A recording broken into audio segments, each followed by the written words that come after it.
Sea, dark and deep.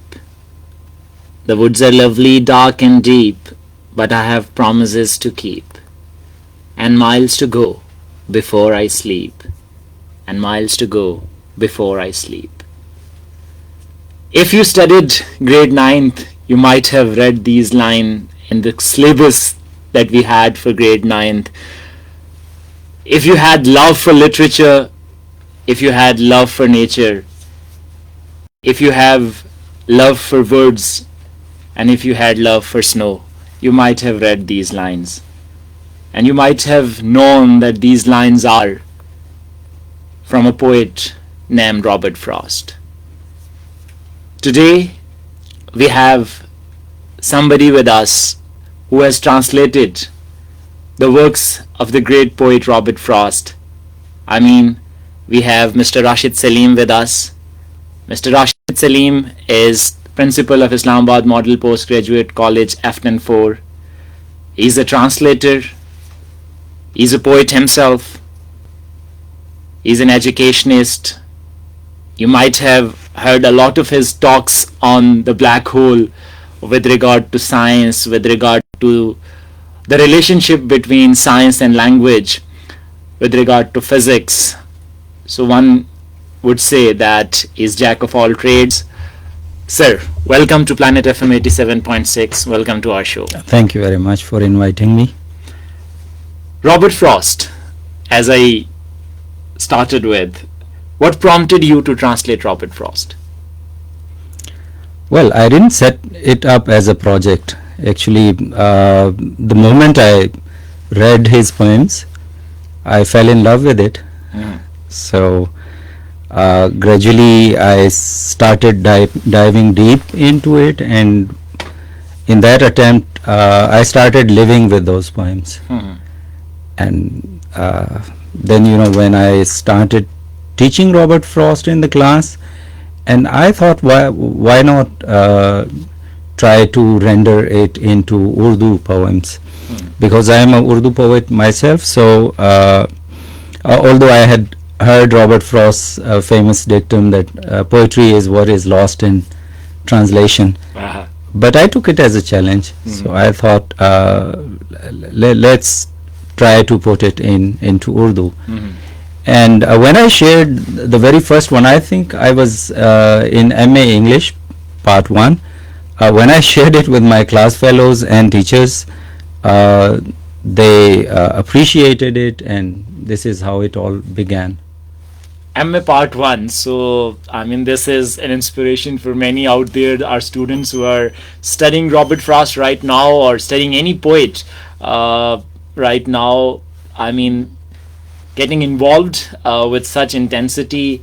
If you love somebody, if you love someone's work, try your hand at it.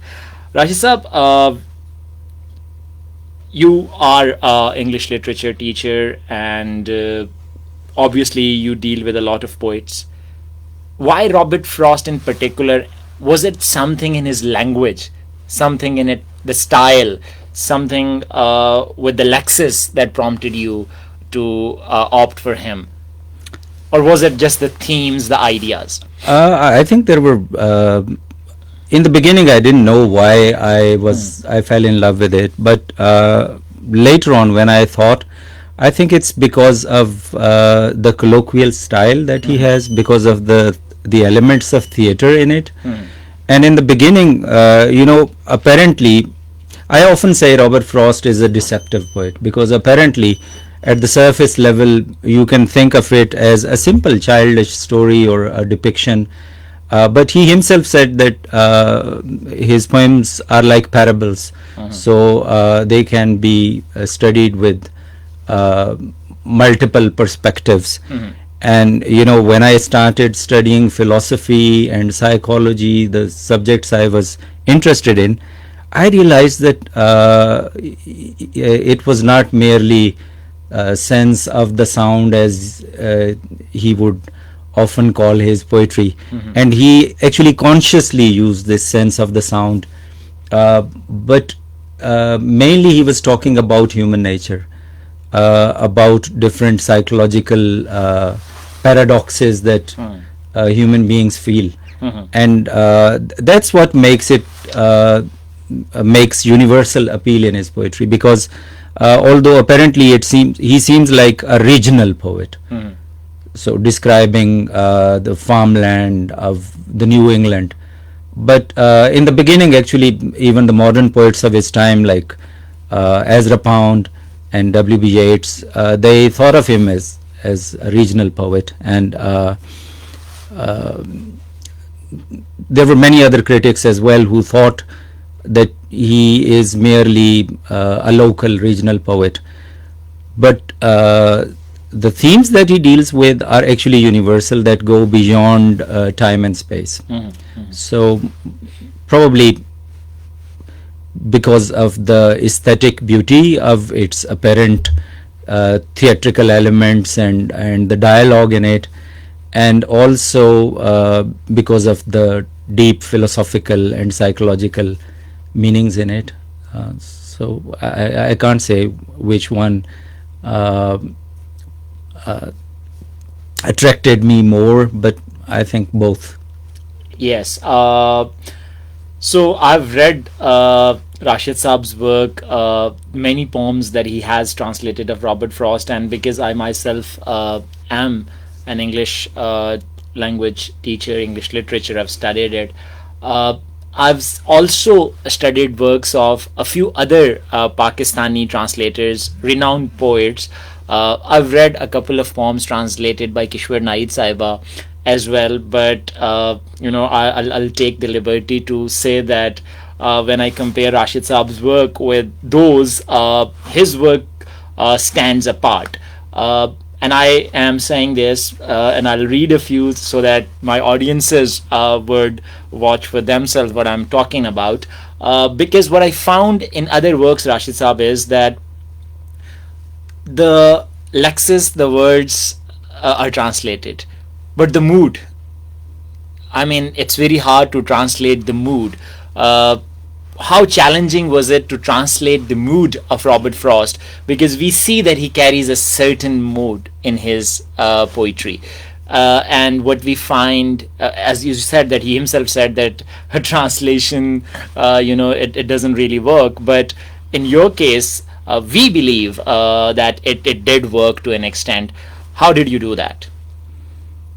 Yeah, that was the hardest part to translate. Basically, it's like transcreating rather than just translating the word. So it's very difficult because the poetic sensibility of English is very different from Urdu. Yes. The aesthetic traditions are different. Even Imagery, yes, metaphors, and it's very difficult to find something which is equivalent and that carries same overtones and the same emotional content. So you are right. But if you consciously try to translate it by looking at each word or each line and try to translate it word by word, of course you can't translate it. But if you read it again and again and you somehow resonate with the frequency of the poem, that's what you call the mood. So if you yourself find yourself in that mood and live with it for quite some time, it becomes part of your personality, and then suddenly a few lines start appearing or emerging to the surface. And in my case, actually, I translated his poetry, which is even more difficult. I tried to give it poetic rendering in Urdu rather than the prosaic, because I think it's the rhythm that also conveys a lot of content. It does. And finding almost the similar tones and rhythms is actually not really possible, but finding something equivalent that has similar impact on our readers. So I took it as a challenge, as I said, but when I shared it with some poets and some critics, including my teachers, so they encouraged it, and I gradually took it as a project. Actually, I have translated some other poets as well, like I have translated Philip Larkin's poems, Sylvia Plath, and Emily Dickinson. But Robert Frost is my favorite, so I think the majority of the poems that I translated are by Robert Frost. Actually, it's the stuff for a complete book, but I didn't find time to get it published. Yeah, we hope you do find time, and our listeners and our readers out there, they get to read this stuff. So I would like us to have some actual content right here, and what I said, I would like to practically manifest that as how Rashid Saab has managed to translate a few of Robert Frost's poem, and with all that poetic sensibility and that frequency and that mood. So one of my favorite poems from Robert Frost himself, and also the translation, is The Road Not Taken. We've read that poem in our masters. Many people refer to it whenever they have this confusion and whenever they have to decide on a path. There is a lot of reference. Even if you haven't read the poem, you might have read those lines that are extremely popular. And I'm going to read the English version of, I'll try to read in English, the English version of the poem. I hope I do the justice. And Rashid Saab is going to read the translation. So, yes. Is the sound fine, Mubin? Line 2? Okay. Yeah. The road not taken. Two roads diverged in a yellow wood. And sorry, I could not travel both. And be one traveler, long I stood, and looked down one as far as I could, to where it bent in the undergrowth.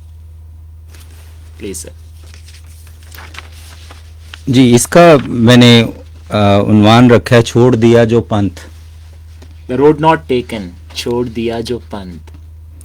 एक सुनहरे जंगल में दो पंथ बिछड़ते थे. सद अफसोस के दोनों पर मैं चल नहीं सकता था. एक मुसाफिर था मैं, उस जा खड़ा रहा था देर. जितना मुमकिन था एक रास्ता दूर तलक देखा, जिसके बाद वो हो जाता था घास में जाकर ढेर. Then took the other, as just as fair, and having perhaps the better claim, because it was grassy and wanted wear. Though as for that, the passing there had warned them really about the same. फिर दूजे पर चल निकला जो उतना ही था खूब, और शायद पहले से बढ़कर जी को भाता था, क्योंकि सब्जा उस पर चलने को उकसाता था. लेकिन सच्ची बात तो ये है, चल चल उस पर चाल कर डाला था लोगों ने वो उतना ही पामाल. Now this particular line, because it was grassy and wanted wear. As Rashid Saab said that it's not the word to word thing.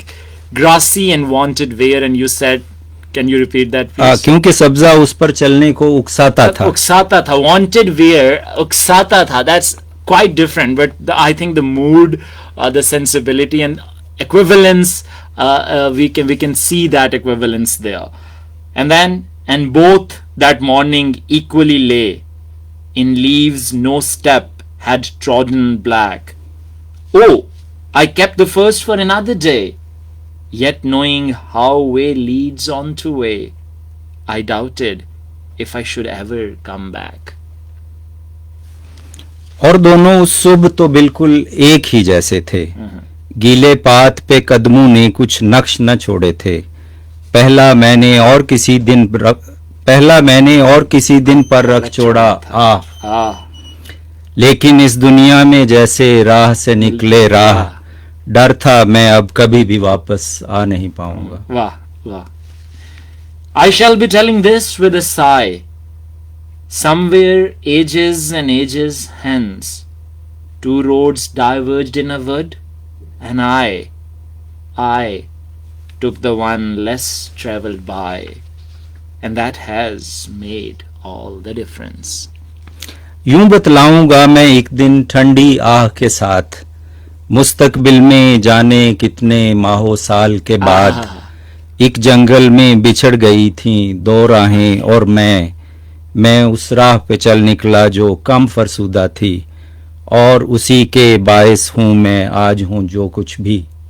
Wow, wow. That's great. I hope you enjoyed it, the listeners, the ones who are watching us live, the ones who are listening to us on radio, and especially the ones who have a taste for literature and for this particular kind of idea. So, the road not taken, if we talk about this, apart from the translation, why is this poem resonate? I mean, why does it resonate with so many people? Because it's the dilemma of everybody. Mhm. You know, there are so many things that we want to do, and there are so many.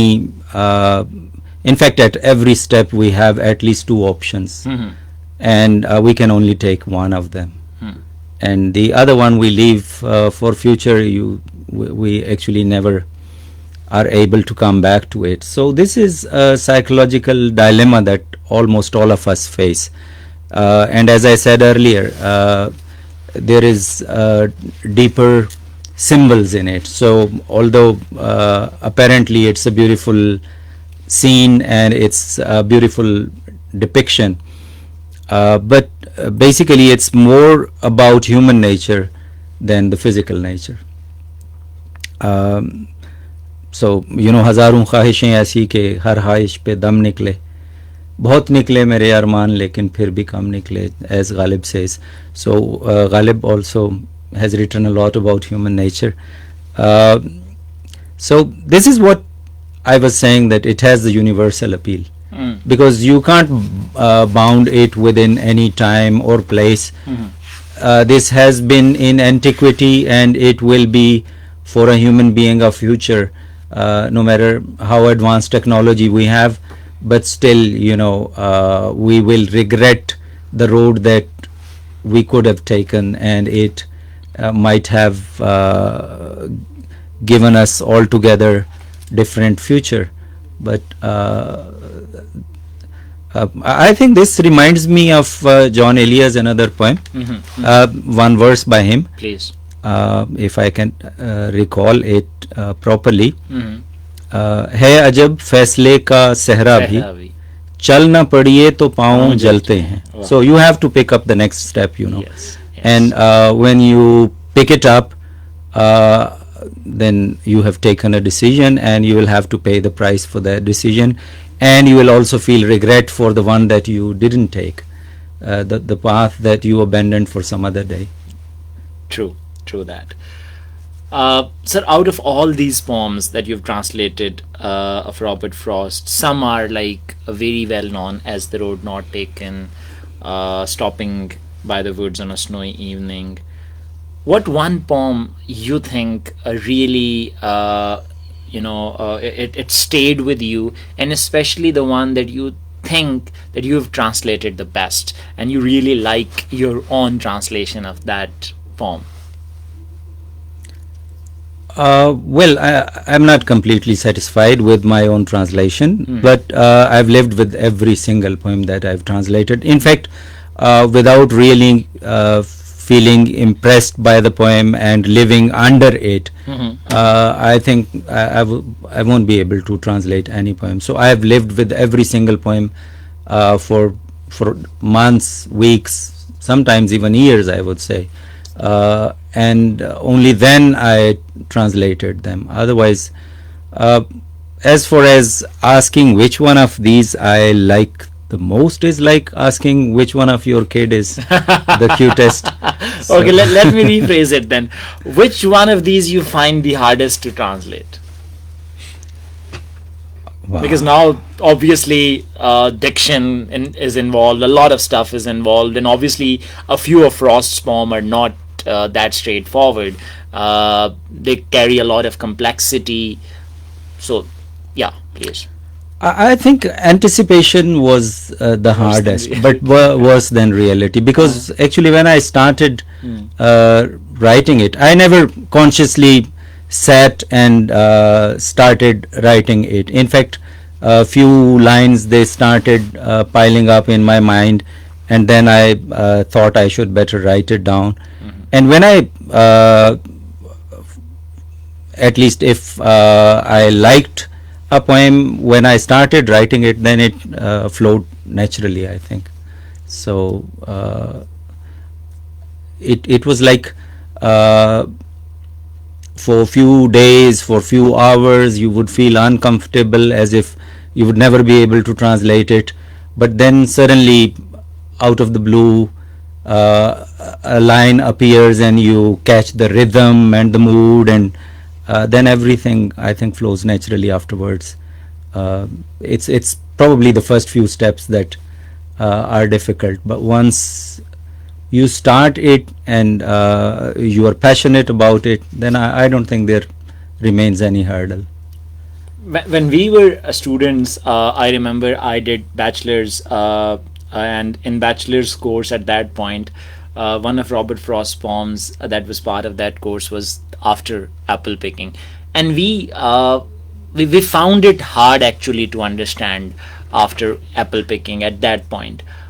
Later on, we got to have the idea of After Apple Picking and how wonderful it was, and we were like quite surprised as to why we struggled to understand this poem. You've translated After Apple Picking as well. First of all, we are going to we are going to request you to please get the translation. I think you have it with you right now. So, After Apple Picking, and I would like my audiences to, you may just quickly Google the text so that you can enjoy Rashid Saab's translation of After Apple Picking. And the title, Rashid Saab, what's the title of the translation After Apple Picking? Well, it's the simple one, सेबों को चुनने के बाद. सेबों को चुनने के बाद. I found that for translating Robert Frost's poems, Hindi diction and the Hindi rhythm is actually more suitable than finding appropriate words in Arabic and Persian. I don't know why. Although there are a few words from Arabic, Persian, but most of them are like I find it easy if I like keep it simple. So it's सेबों को चुनने के बाद. सेबों को चुनने के बाद. My long two-pointed ladders sticking through a tree toward heaven still, and there's a barrel that I didn't fill beside it, and there may be 2 or 3 apples I didn't pick upon some bough. But I'm done with apple picking now. A sense of winter's sleep is on the night, the scent of apples. I'm drowsing off. I cannot rub the strangeness from my sight I got from looking through a pan of glass. I skimmed this morning from the drinking trough and held against the world of hoary grass. Okay, it's not complete yet. Yeah. So do you want me to? Yeah, I think if you could read do only up to here. Yeah. Okay. सेबों को चुनने के बाद मेरी 2 बांसी सीढ़ी एक पेड़ से ऊपर बड़ी हुई है. वाह वाह वाह. 2 बांसी सीढ़ी एक पेड़ से ऊपर बड़ी हुई है. Ladder sticking through a tree toward heaven still. Wow. फलक की जानिब खड़ी हुई है.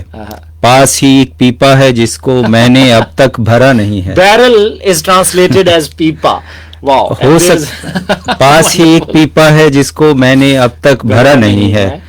हो सकता है सेब भी हूँ 2-3 अभी तक जिन्हें किसी टहनी से मैंने चुना नहीं है. लेकिन सेब मैं चुन बैठा, अब मेरी बस है. रात में फैला सरमा रुत की नींद का रस है. वाह वाह वाह वाह. और पीपू और सेबों की खुशबू है, मैं ऊँग रहा हूँ.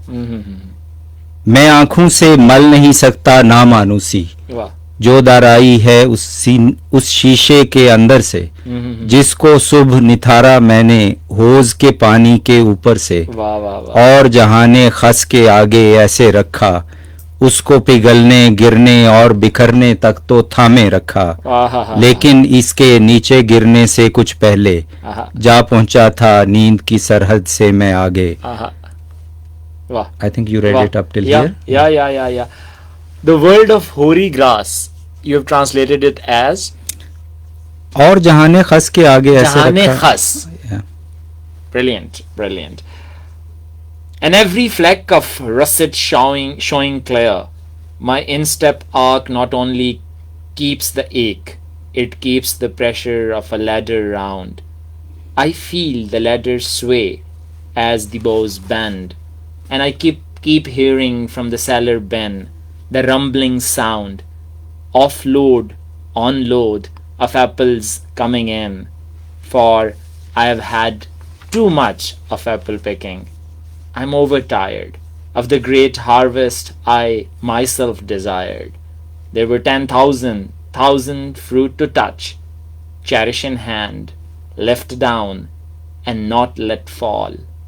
For all that struck the earth, no matter if not bruised or spiked with stubble, went surely to the cider apple heap as of no worth.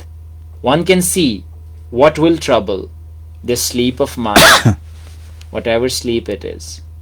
Were he not gone, the woodchuck could say whether it's like his long sleep, as I described its coming on, or just some human sleep. جی مجھے خبر تھی اب کیا ہوگا، مجھے خبر تھی اب آنے والے خواب کا نقشہ کیسا ہوگا.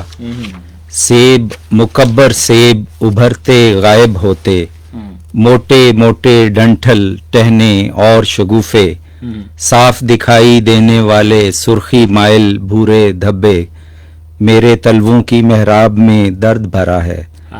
اس کے ساتھ دباؤ اس میں سیڑھی کی گولائی کا ہے، یوں لگتا ہے شاخ کے جھکنے سے اب سیڑھی جھول رہی ہے اور مسلسل ٹکراتی ہیں میرے کان سے، دھڑ دھڑ کر کے گرتے سیبوں کی آوازیں تہ خانے کے غلے دان سے. کیونکہ میں نے حد سے زیادہ سیب اتارا میں تھک ہارا، کیونکہ میں نے حد سے زیادہ سیب اتارا میں تھک ہارا، یعنی مجھ کو اپنی فصل کی اپنی ہی خواہش، یعنی مجھ کو اچھی فصل کی اپنی ہی خواہش نے مارا. I would like to, I have had too much of apple picking.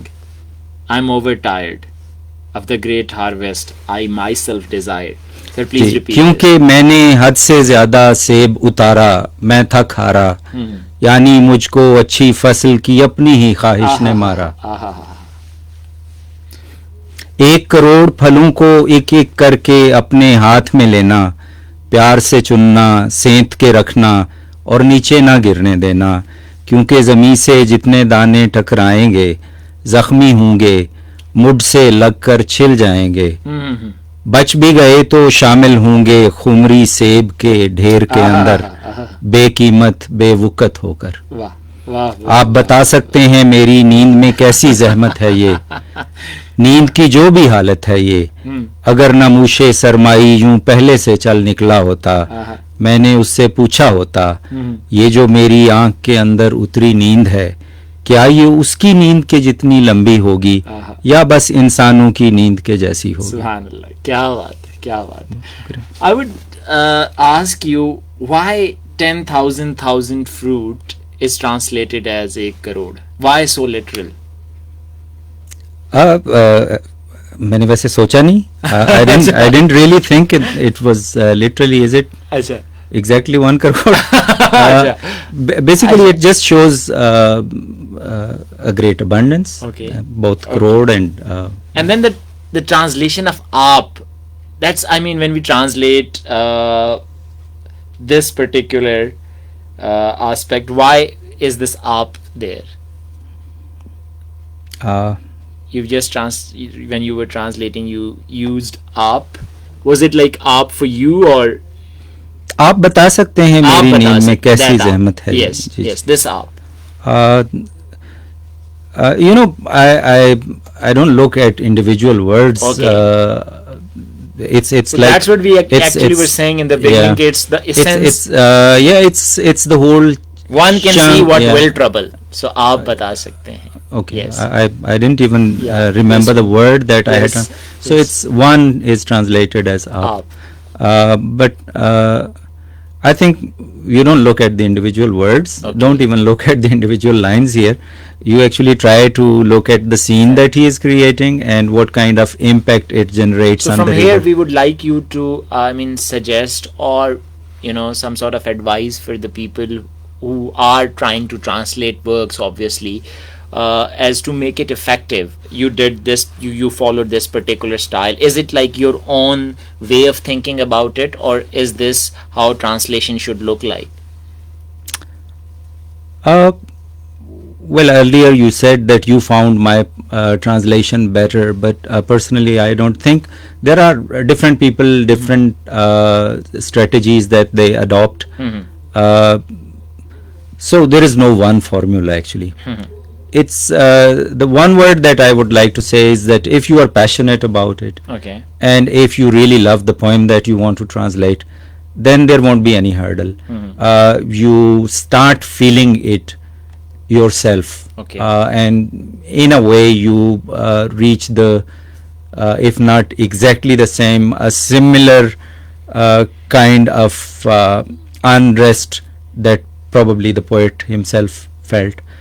But if you don't get into that mood, I think you should go out and try to be closer to nature, spend more time with yourself, and rather than letting everyday's life occupy your time. And I think there will come a time when you would certainly feel that you have been transported to that world that you wished you to recreate. Luckily for me, well, I visited the United States, and well, not in the New England, but I've been to Virginia, where they have the national park. I've forgotten the name, but there I could actually smell this apple trees, and that smell was like in the air, and so it was easier for me actually when I tried to transport myself into that world. I could actually think of the time that I had spent in well, that park was the Shenandoah Park. Okay. Fine. Raisa, from this I'm reminded of William Wordsworth's popular definition of poetry, where he says that poetry is spontaneous overflow of powerful feelings and emotions recollected in tranquility. Is translation also something that is recollected in tranquility? Because you just said you went there, you witnessed that particular park and the scent and the enchanting scent of the apples. I mean, did you then translate it having that particular? No, I didn't translate it then and there, but Okay. it was it was recollected from memory, and it did help me to some extent. But I think it's the imaginary world that you need to be transported to. So you don't really have to observe the same scene, but if you have strong imagination, I think you can get there. But that's why I didn't call it translation. I called it a transcreation. Wow. And for that you need to be in the trance. So you yourself are transported. But this, I think, works only for poetic translation or literary translation. Otherwise, I've been teacher of translation theory as well. So for technical and legal and translating where the message is more important than the feelings and emotions and the mood. There are many formulas that one can work on, but I think for poetry, for everybody probably, as for creativity, no one formula works. Similarly for transcreation, I don't think one formula works. Perfect, perfect. Thank you.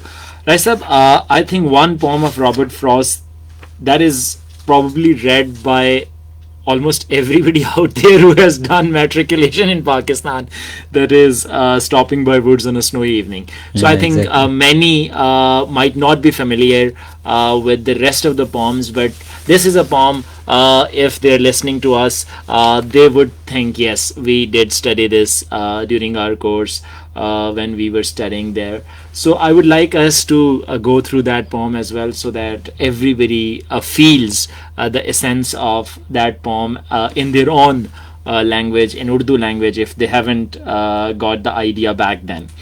So, Stopping by Woods on a Snowy Evening. I would ask you again to, you may open it on your mobiles or tab. You may have the text. I'll also read it, and Rashid Saab is going to, and I think we're going to do it stanza by stanza. Whose woods these are? I think I know. His house is in the village, though. He'll not see me stopping here to watch his woods fill up with snow. जंगल की बर्फीली शाम में ठहराओ, ये जंगल मालूम है मुझको किसका है, गरचे पास ही गांव में वो रहता है, देख ना पाएगा या मेरे रुकने को, बर्फ में ढकता उसका जंगल तकने को. My little horse must think it queer to stop without a farmhouse near, between the woods and frozen lake, the darkest evening of the year. साल की सबसे तीरा शाम के लम्हों में, ठिठरी नदी और अशजार के झुरमट में, वाह वाह, मेरा घोड़ा भी इस सोच में गलता है, गलता है. जबकि I think I've it's not a line by line Okay, translation, yes, so yes, I this can is get- not a good idea just to stop Let's go after on each with stanza. it. Yes, let's go on. Let me finish it, and when we get back to this again. So, my little horse must think it queer to stop without a farmhouse near, between the woods and frozen lake, the darkest evening of the year. He gives his harness bells a shake to ask if there is some mistake. The only other sounds the sweep of easy wind and downy flake. The woods are lovely, dark and deep, but I have promises to keep, and miles to go before I sleep, and miles to go before I sleep. Okay. साल की सबसे तीरा शाम के लम्हों में, ठिठरी नदी और अशजार के झुरमट में, मेरा घोड़ा भी इस सोच में गलता है, जबकि अपनी मंजिल अभी करीब नहीं, क्या ऐसे में रुकना यहाँ अजीब नहीं. घोड़ा अपनी बाग की सारी घंटियों को शायद बहरे इस्तफहाम झटकता है, शामिल है इन घंटियों की झनकार के साथ, सरसर करती हल्की तेज हवा की चाप, नर्म मुलायम बर्फ के गालों की बरसात. जंगल गहरा घना है और सुहाना है, लेकिन मुझको अपना अहद निभाना है, और सोने से पहले मीलों जाना है. Yeah, I और would सोने like the से last पहले stanza to मीलों be जाना है. repeated. Woods are lovely, dark and deep, but I have promises to keep, and miles to go before I sleep, and miles to go before I sleep. जंगल गहरा घना है और सुहाना है, लेकिन मुझको अपना अहद निभाना है, और सोने से पहले मीलों जाना है, और सोने से पहले मीलों जाना है. That's beautiful. In fact, this was the first poem that I translated. I don't remember, because in those days we didn't used to have it in grade 9, but I studied it when I was maybe in the middle, or so this was probably the first poem that made me love Robert Frost's poems, and I translated it much earlier than I started doing my MA, but I didn't share it with anybody. I think the first time I shared it with my teachers during MA, and that was way back 32 years ago. That's great. Raisa, I mean, I think we have touched upon Robert Frost's one side of his poems, one style. There is another aspect, that is the the aspect where we tend to see a lot of dramatic effects involved, a lot of dramatization involved. Out of those poems, I would like you to share any of your favorite, or any poem that you think is wonderful with regard to this particular idea. Yeah, most of those poems actually are longer poems. So, and they're full of dialogue and dramatics, theatrics, a lot of theatrical elements in it. So it's difficult for me. This one has lots of Long Summer Night of an Old Man, or Home Burial. Both of them, I think, are a good example of it. But Home Burial is, if you think that we cannot do the whole thing, probably the half of it. I think Home Burial again resonates with a lot of people, especially the ones who have studied literature. They might have studied it. So I would not read it now. Rashid Saab is going. Yeah, it's colloquial. Yes, and it has lots of elements of theater in it. Yes. So I will try to quickly go through it, because I think interruption won't be good in it. Yes. And I won't be able to do it all, but yes, let me read the first part, and then the final one, the last one. Yes, please.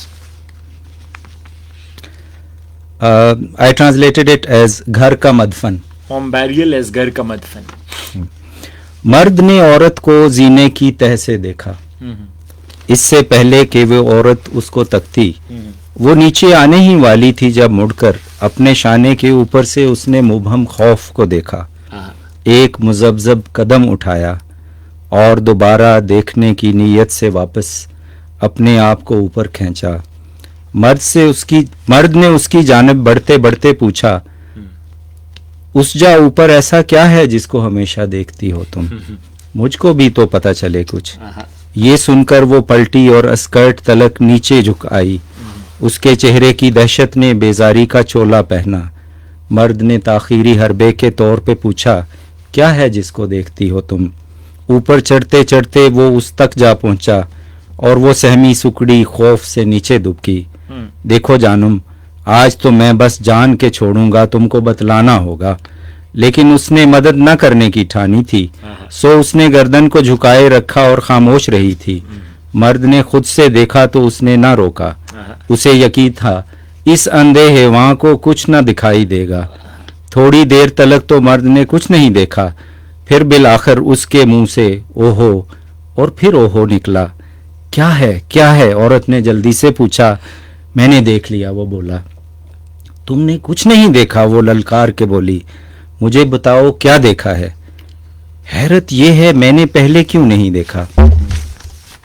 میں نے یہاں سے کبھی بھی اس کو توجہ نہ دی، شاید میں عادی تھا، اس کا یہی سبب ہے۔ اس چھوٹے سے قبرستان کا جہاں میرے احباب پڑے ہیں، اتنا چھوٹا ہے کھڑکی کے فریم میں پورا آ جاتا ہے۔ خلوت گہ سے زیادہ بڑا نہیں ہے، ہے نا؟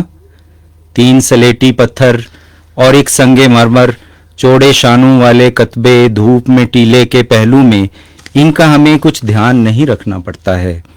لیکن اب میں سمجھ گیا ہوں، سنگ نہیں بلکہ یہ اس بچے کی گور ہے۔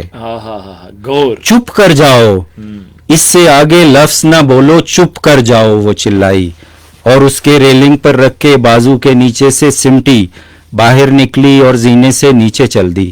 تھوڑا پیچھے مڑ کر اس کو وحشت ناک نظر سے دیکھا۔ مرد کو جب احساس ہوا وہ 2 باری تو پوچھ چکا تھا، کیا ایک شخص اپنے بچھڑے بچے کا ذکر نہیں کر سکتا؟ تم نہیں کر سکتے، وہ بولی، بلکہ شاید کوئی مرد بھی ڈھنگ سے ایسا کر نہیں سکتا۔ ٹھہرو، میرا ہیٹ کہاں ہے؟ چھوڑو، ہیٹ بھی کیا کرنا ہے، مجھے یہاں سے باہر جانا ہوگا، یہاں تو دم گھٹتا ہے۔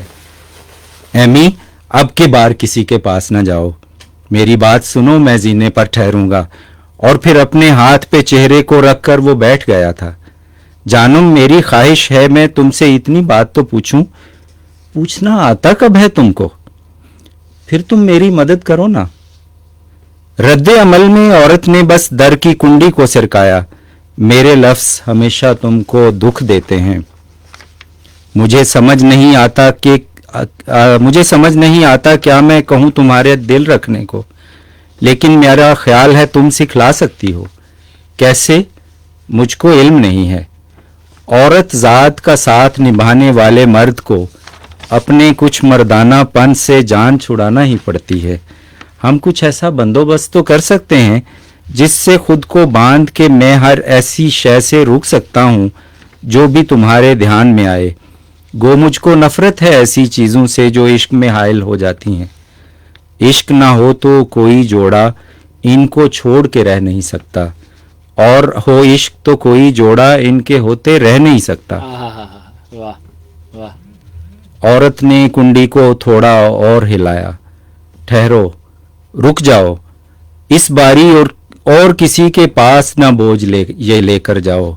مجھے بتاؤ، گر کچھ ممکن ہے انسان کی حیثیت سے، دیکھو اپنے دکھ تک مجھے رسائی دے دو. مجھ میں اور دوجے لوگوں میں اتنا زیادہ فرق نہیں ہے جتنا مجھ سے دور کھڑے ہو کر تم مجھ میں دیکھ رہی ہو. مجھ کو ایک موقع تو دے دو. ویسے میرے خیال میں تم کچھ حد سے زیادہ جذباتی ہو. آخر ایسی کون سی چیز تمہیں اس حد تک لے آئی ہے؟ اور تم اپنے پہلے بچے کے چھن جانے پر سمجھی ہو ماں کی تسلی ہو نہیں سکتی، یعنی محبت کے جذبے کے ہوتے ہوئے بھی تم یہ سمجھتی ہو بچے کی یادوں سے انصاف یہی ہے. تم پھر مجھ پر خندہ زن ہو. نہیں، ایسا تو نہیں ہے. مجھ کو تم مت تیش دلاؤ. ٹھہرو، میں نیچے آتا ہوں. میرے خدایا کیا عورت ہے. بات یہاں تک آ پہنچی ہے. تو یہ it's not complete but it's a long poem and it has very subtle nuances actually. The way he and she are talking to each other, and the whole drama, the whole plot actually unfolds through the dialogue. And it's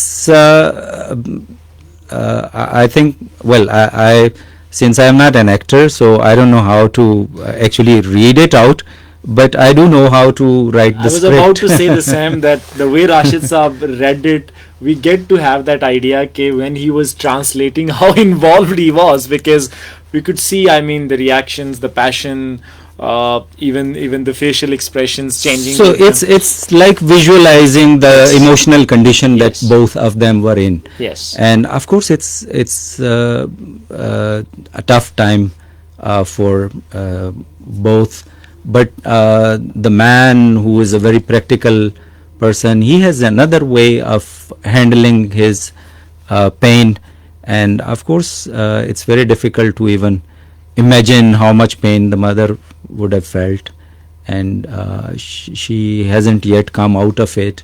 She is still in it, and in fact she thinks that he is so insensitive that he can't even understand. And for example, I think where she says that you are so insensitive, let me just read few things.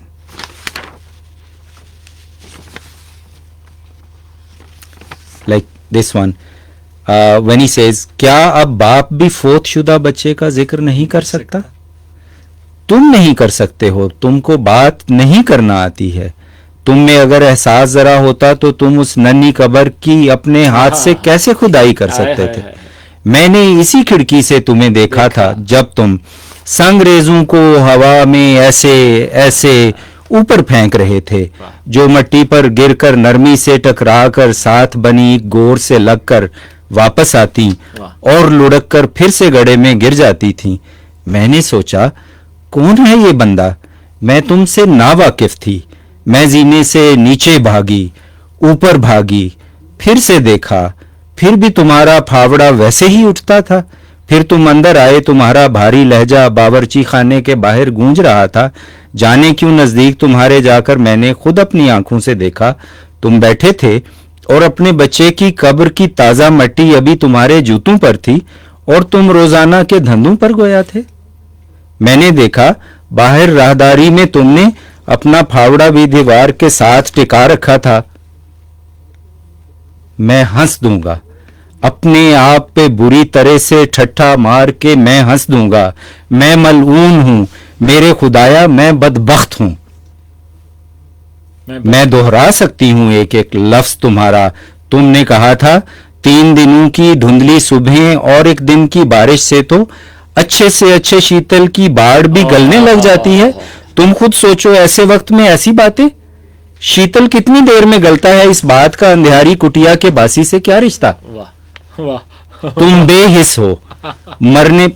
So it's so beautiful. I think this, I yeah. mean, this is so unfortunate that we are running out of time, and it's the cruelty of the hour. I mean, I was absolutely involved, and I think Rashid Saab was also. The passion, you can see, उन्होंने जो कहा कि passion is what makes it, a translation or transcreation for that matter. Rashid Saab, we would definitely have you some other day as well. We lost, around 10 minutes because of a few technical glitches, and I regret that. Rashid Saab, thank you so much. You came all the way for the show. This is quite insightful. And बस आखिरी चीज़ हमें ये बताएं कि when do we expect you to get it published, and when our audience is going to have it? Actually, whenever I read it out to somebody and I start making promises that I'll publish it soon, but somehow I get involved in other things and I forget. So if but I hope that this is a good work. I've started enjoying it myself. Yes. So yes. We all urge you, our listeners urge you, our audiences urge you to get it published, and those who want to obviously enjoy these poems, you might have Robert Frost's text in front of you, and at least a couple of them will give you an insight how good this translation is. You can go and read the poem with this particular video available for you, where Rashid Saab, the author himself, the translator himself, is reading, and you will get the style. Thank you for your patience. Thank you for listening to Radio Pakistan, Planet FM 87.6. That's it from today's show. Goodbye. Khuda Hafiz. Thank you.